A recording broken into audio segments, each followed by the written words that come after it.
Բարի գալուստ ազատություն պորնոգրաֆիայից դասընթացի 3-րդ դասին։ Ինձ դուր է գալիս դա, շատերը չգիտեք սա, բայց երբ ավագ դպրոցում էի կար մի երգ, որ կոչվում էր Ծնված ազատ, այն շատ հայտնի էր։ Գիտեմ, մեծ մասը հավանաբար չգիտի, թե ինչի մասին եմ խոսում։ Փնտրեք այն Google-ով, ինչևէ սա 3-րդ դասն է։ Ինչ ենք անելու հաջորդ մի քանի դասերին։ Մենք քննարկելու ենք պորնոգրաֆիայից կախվածության, հոգևոր, վարքային և հոգեբանական արմատները։ Հենց սկզբից փորձելու ենք հասկանալ դրա պատճառը, քանի որ այս 3 ոլորտն էլ առնչվում են դրան։ Նախ, ուզում եմ կարդալ Եփեսացիների 6-րդ գլխի 11-րդ խոսքը։ Պողոս առաքյալը մի զարմանալի պնդում է անում։ Նա ասում է. Աստծո սպառազինությունը հագեք, որ կարող լինեք սատանայի հնարքներին կամ մարտավարությանը հակառակ կանգնել։ Լսեցիք բառը մարտավարություն, սատանան ունի մարտավարություններ։ Հասկանում եք, մարտավարություն բառը սահմանվում է որպես մեթոդ։ Ճիշտ է, այսպիսով սատանան ունի մեթոդներ։ Լսեք այս սահմանումը։ Առարկայի հետ գործ ունենալիս կարգավորված և տեխնիկական ընթացակարգի հետևում կամ կատարում։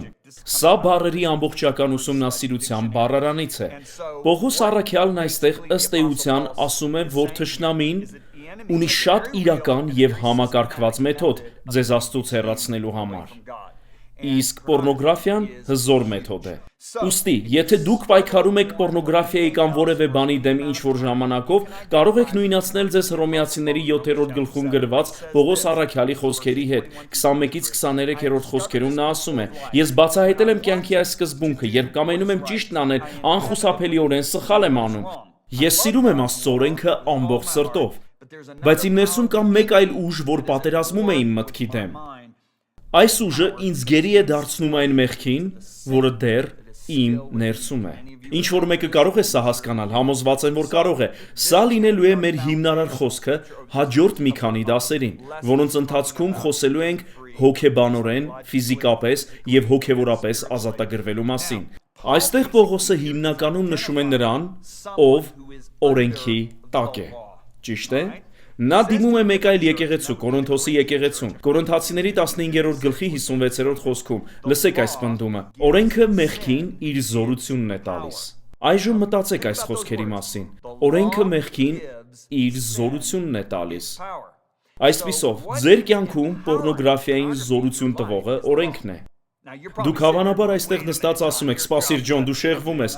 Ես օրենքի տակ չեմ, ես երբեք օրենքի տակ չեմ եղել, ես քրիստոնյա եմ, հաճախում եմ եկեղեցի, ես շնորհքի տակ եմ»։ Թույլ տվեք ներկայացնել օրենքի տակ գտնվող մարդու մի քանի ախտանիշ։ Ես չպետք է դիտեմ այս ֆիլմը, որովհետև այնտեղ մերկ տեսարաններ կան։ Ես չպետք է նայեմ սենյակի մյուս կողմում կանգնած աղջկան, որի հագին կարճ նեղ տաբատ է և լայն բացված շապիկ։ Ես ուզում եմ նայել մերկ գեղեցիկ կանանց և ձեռնաշարժումներ անել, բայց չպետք է անեմ, որովհետև դա մեղք է։ Եկեղեցի հաճախող տղամարդկանց 70%-ը բախվում է պորնոգրաֆիայի խնդրին։ Ուստի ինչու ես չեմ կարող նայել դա։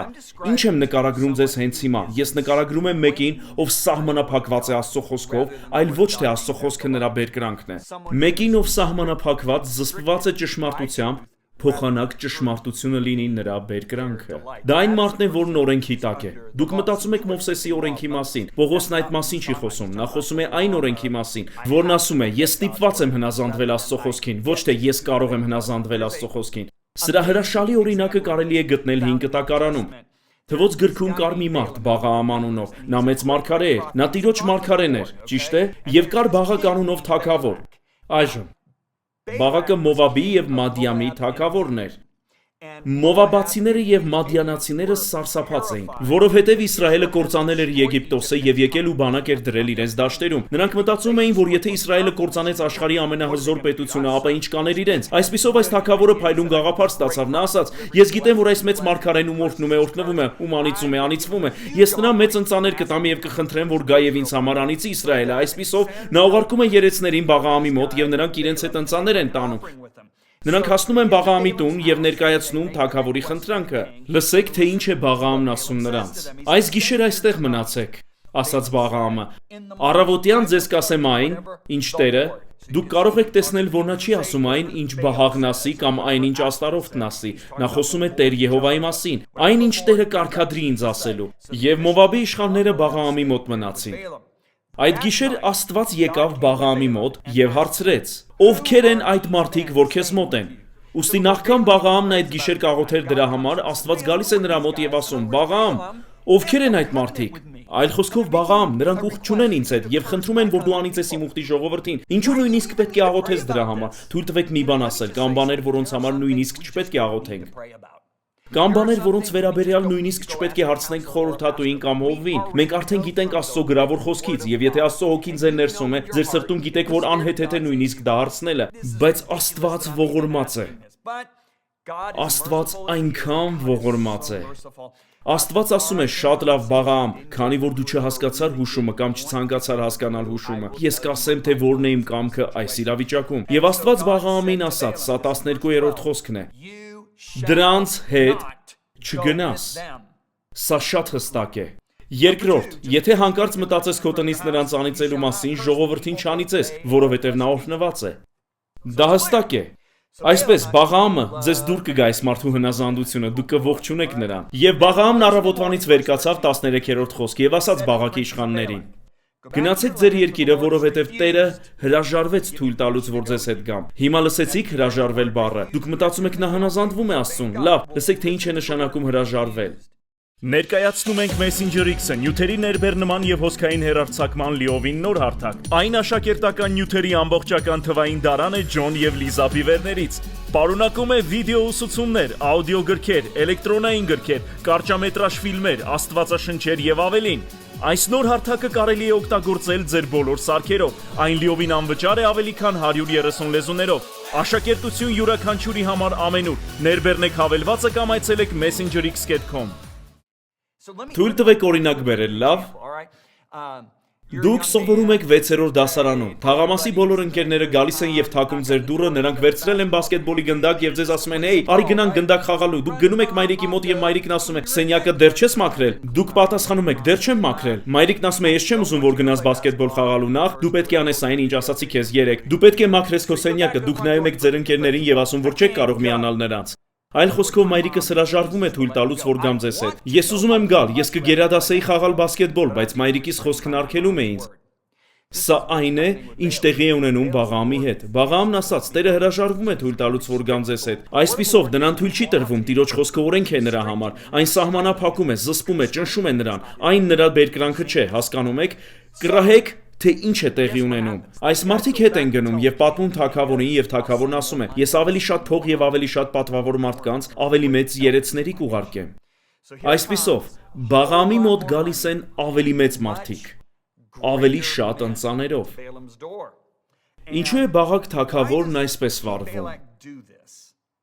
Ինչու է ավելի շատ փող ուղարկում այդ մարդուն։ Այդ մարդն արդեն ասել էր ոչ։ Լավ, կա մի խոսք։ Թույլ տվեք մի փոքր այլ կերպ ձևակերպեմ։ Երբ սովորում էի ավագ դպրոցում, կար շատ հայտնի կատակերգու Ֆիլիպ Ուիլսոնը։ Նրա ամենահայտնի խոսքն էր. «Այդ սատանան ստիպեց ինձ անել դա»։ Նա կնոջ պես էր վարվում, ուներ կեղծամ, երբ ասում էր դա։ «Այդ սատանան ստիպեց ինձ անել դա»։ Թույլ տվեք ասել, նա լիովին սխալ էր։ Սատանան չի կարող ստիպել քեզ, որ ինչ-որ բան անես։ Իմ Աստվածաշունչը Հակոբոսի 1:14 խոսքում ասում է. «Բայց ամեն մեկը փորձում է բուն իր ցանկությունից հրապուրված եւ խաբված»։ Դա սատանայի գործն է հրապուրել։ Բայց քանիսդ գիտեք, որ ես չեմ կարող հրապուրել ձեզ նրանով, ինչ դուք չեք ցանկանում։ Եթե ինչ-որ մեկը մոտենար ինձ կոկայինով եւ ասեր. «Հեյ, կցանկանաս», այն իսկապես լավն է։ Ես կասեի. «Դուրս այստեղից, ես դրա ցանկությունը չունեմ»։ Դուք չեք կարող հրապուրել ինչ-որ մեկին նրանով, ինչ նա չի ցանկանում։ Բայց կարող եք հրապուրել նրանով, ինչ նա ցանկանում է, իսկ սատանան հետևում է ձեզ։ Նա հետևում էր ձեր հորը, հետևում էր ձեր պապիկին, նա գիտի ձեր ընտանիքի թույլ կողմերը, եւ սատանան գիտի, որ այս մարգարեն ունի անառողջ ձեր փողի նկատմամբ։ Ուստի այս թագավորին դրդում է, որ ավելի շատ փող ուղարկի, եւ մարդիկ գալիս են ու ներկայացնում խնդրանքը ավելի մեծ ընծաներով։ Եվ Բաղաամը պատասխանեց եւ ասաց Բաղակի ծառաներին. «Եթե Բաղակն իր տունը լիքն ինձ արծաթ ու ոսկի տա, չեմ կարող անցնել»։ Լսեցիք, չեմ կարող անցնել արտահայտությունը։ Նա չասաց չեմ անցնի, կրկին նա սահմանափակվում է։ Իմ Եհովա Աստծո խոսքից չեմ կարող անցնել, մի փոքր կամ մի մեծ բան անելու։ Առաջին հայացքից թվում է այս մարդը հնազանդ է, նրան առաջարկվում է այդքան փող, իսկ նա ասում է ոչ, բայց նա ասում է չեմ կարող, կրկին, այլ խոսքով ես օրենքի տակ եմ, ես սահմանափակված եմ։ Տեսեք, ահա եւս մեկ ապացույց, հենց հաջորդ խոսքը 19-րդ խոսքում գրված է։ Եվ հիմա աղաչում եմ, այս գիշեր դուք էլ այստեղ մնացեք, որ գիտենամ թե Եհովան ուրիշ ինչ պիտի ասի ինձ։ Կարծես Աստված պատրաստվում էր ասելու. Շատ լավ։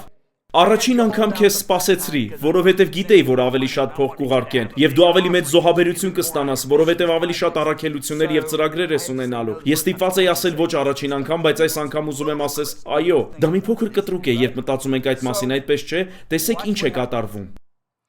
Այդ գիշեր, սա 20-րդ խոսքն է։ Աստված Բաղաամին ասաց. գնա։ Այ քեզ բան։ Սպասեք, բայց միայն արա այն, ինչ քեզ կասեմ։ Սկզբում Աստված ասաց, որ նա չգնա նրանց հետ։ Հիմա Աստված գալիս է եւ գրված չէ, որ Սատանան եկավ Բաղաամի մոտ ու ասաց. գնա։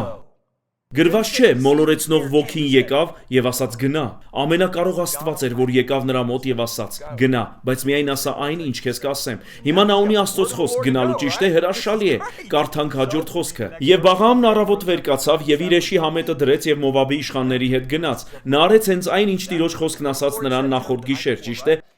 Բայց նայեք 22-րդ խոսքին։ Եվ գնալու համար Աստծո բարկությունը բորբոքվեց։ Միթե Աստված մտագար է։ Ոչ, նա մտագար չէ։ Ինչու է Աստված ասում, որ նա չպիտի գնա նրանց հետ, բայց երբ բերում են ավելի շատ փող, նա ասում է գնա, որովհետև կա մի բան, որ շատ քրիստոնյաներ չեն հասկանում, այնքան կարևոր է, որ հասկանաք սա։ Եթե այս ամբողջ դասից այս մեկ բանը սովորեք, ապա դա կլինի ամենից կարևորը։ Եթե դուք իսկապես ինչ-որ բան եք ուզում, եթե զգում եք, որ սահմանափակված եք Աստծո խոսքով, եթե իսկապես ինչ-որ բան եք ուզում, հաճախ Աստված կտա այն, նույնիսկ եթե գիտի, որ դա լավ չէ ձեզ համար, նույնիսկ եթե գիտի, որ դատվելու եք դրա համար։ Դուք ասում եք, ինչ ես ասում։ Իսրայելը թագավոր էր ուզում, Աստված ասաց, լավ չէ, որ թագավոր ունենաք, որովհետև թագավորը կվերցնի ձեր ամենալավ աղջիկներին եւ տղաներին, ամենալավ հողերը, նրանք ասացին, միևնույն է, մենք թագավոր ենք ուզում։ Աստված Սամուելին ասաց, տուր նրանց թագավոր, նա ասաց, բայց Աստված դա լավ չէ նրանց համար։ Աստված ասաց, նրանք թագավոր են ուզում, տուր նրանց թագավոր, Աստված դες ազատ կամք է տվել, նա չի ոտնահարելու այն։ Նայեք Իսրայելին, Իսրայելը հոգնել էր մանանայից, որ Աստված տալիս էր նրանց անապատում, ճիշտ է։ Նա տալիս էր նրանց մանանա հաց երկնքից, եղեան կերավ երկու նկանակ եւ դա բավարար էր 40 օրվա եւ գիշերվա համար, այս մանանան զարմանահրաշ էր, բայց նրանք միս ուզեցին, հոգնեցին մանանայից եւ ասացին, մենք միս ենք ուզում։ Նրանք խնդրանք ներկայացրին, բոլորդ գիտեք թե ինչ է աղոթքի խնդրանքը։ Սաղմոս 105-ի 40-րդ խոսքն ասում է, որ Իսրայելը միս խնդրեց, լավ, նրանք միս խնդրեցին։ Այժմ ուշադիր, Սաղմոս 78-ում գրված է. Աստծո զորությունով, լսեցիք թե ինչ ասացի, Աստծո զորությունով միս թափեց նրանց վրա, ինչպես փոշի, թևավոր թռչուններ, ինչպես ծովի ավազ։ Մենք խոսում ենք գերբնական մատակարարման մասին։ Վաու, նրա բանակի մեջ գցեց նրա բնակարանների 4 կողմով 3 միլիոն մարդ կար եւ Աստված լորեր ուղարկեց անապատի մեջ, որոնք պարզապես ճախրում էին օդում եւ նրանք պարզապես բռնում էին նրանց, նրանք նույնիսկ շների եւ զենքերի կարիք չունեին, պարզապես բռնում էին նրանց օդում։ Մենք խոսում ենք աղոթքի խնդրանքի գերբնական մատակարարման մասին, լսում եք, զարմանալի է, այնպես չէ, բայց հիմա նայեք հաջորդ խոսքը։ Եվ կերան եւ խիստ կշտացան եւ իրենց ցանկությունը տվեց նրանց։ Դեռ իրենց կերակուրը բերաններում էր, Աստծո բարկությունը դուրս եկավ նրանց վրա եւ սպանեց նրանց պարարտներից եւ գետնով զարկեց Իսրայելի երիտասարդներին։ Նրանք ստացան այն, ինչ խնդրեցին, բայց նախքան կվերջացնեին ուտելը, դատաստանը եկավ նրանց վրա։ Ինչն է այստեղ կարևորը։ Դուք պետք է հասկանաք սա։ Դուք զգույշ պետք է լինեք, երբ Աստծուց խնդրում եք ինչ-որ բան, որը գիտեք, որ նրա կամքը չէ։ Պետք է զգույշ լինեք, որովհետև Աստված ձեզ եւ ինձ ազատ կամք է տվել, եւ նա սիրում է մեզ այնքան, որ չի ստիպի, որ իր կամքը կատարենք։ Շատ կարեւոր է, որ հասկանաք դա։ Աստված բարկանում է եւ դուք գիտեք թե ինչ է լինում։ Հայտնվում է հրեշտակը եւ կատարվում են մյուս բաները։ Բաղաամը վերջապես ասում է. «Մեղք գործեցի Տիրոջ դեմ»։ Բաղաամը խոստովանում է իր մեղքը, բայց նա ասում է հետեւյալը. «Եվ արդ եթե,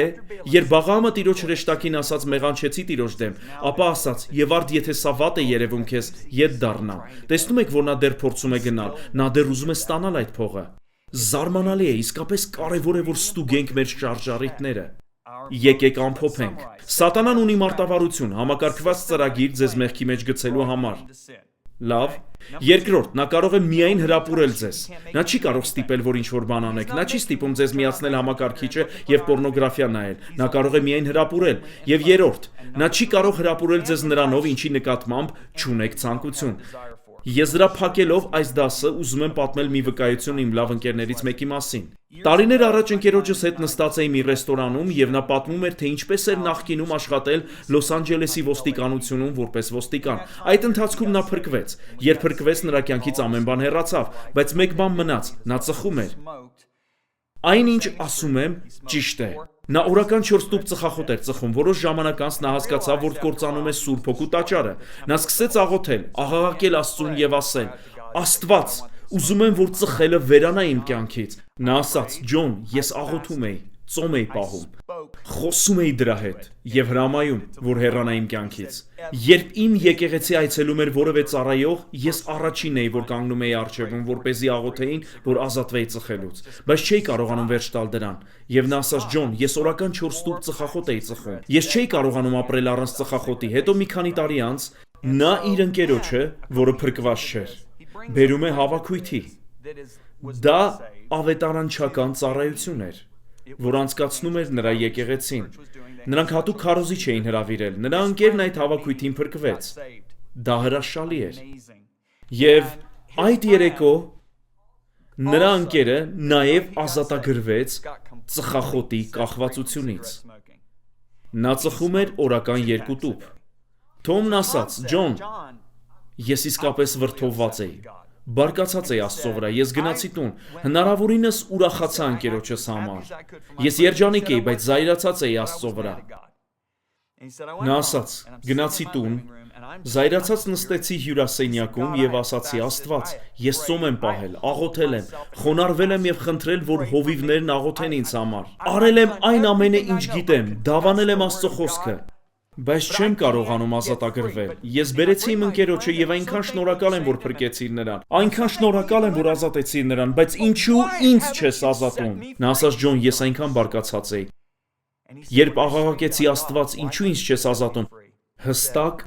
լսեցի Աստծո ձայնը։ Դա տեղի է ունեցել 2 անգամ ամբողջ կյանքում։ Այն հնչեց այս կողմից։ Երբեք չեմ մոռանա այն, ինչ նա ասաց ռեստորանում, երբ ասացի. Աստված, ինչու ինձ չես ազատում, լսեցի նրա ձայնը, որովհետև այն դեռ դուր է գալիս քեզ։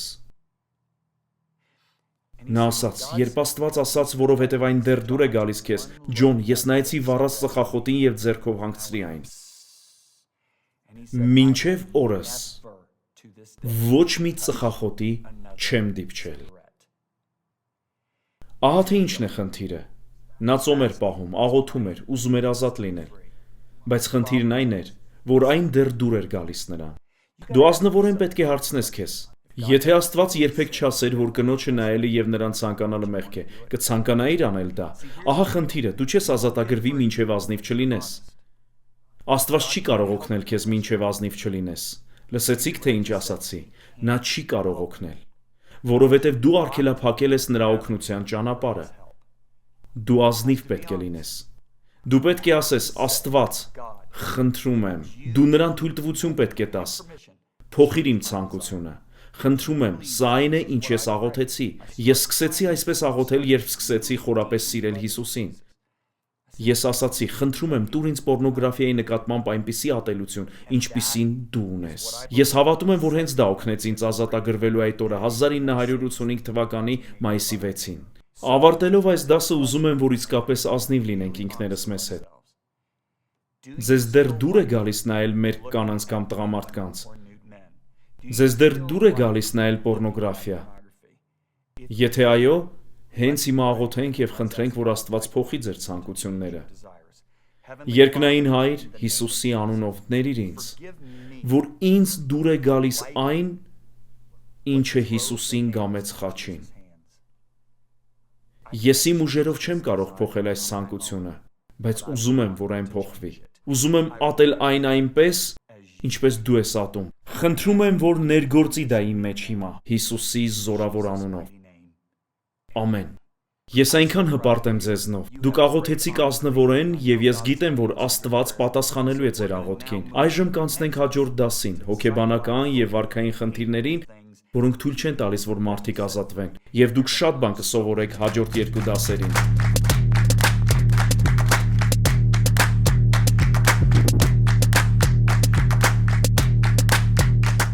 Ներկայացնում ենք Messenger X-ը, նյութերի ներբեռնման եւ հոսքային հեռարձակման լիովին նոր հարթակ։ Այն աշակերտական նյութերի ամբողջական թվային դարան է Ջոն եւ Լիզա Բիվերներից։ Պարունակում է վիդեո ուսուցումներ, աուդիո գրքեր, էլեկտրոնային գրքեր, կարճամետրաժ ֆիլմեր, աստվածաշնչեր եւ ավելին։ Այս նոր հարթակը կարելի է օգտագործել ձեր բոլոր սարքերով։ Այն լիովին անվճար է ավելի քան 130 լեզուներով։ Աշակերտություն յուրաքանչյուրի համար ամենուր։ Ներբեռնեք հավելվածը կամ այցելեք messengerx.com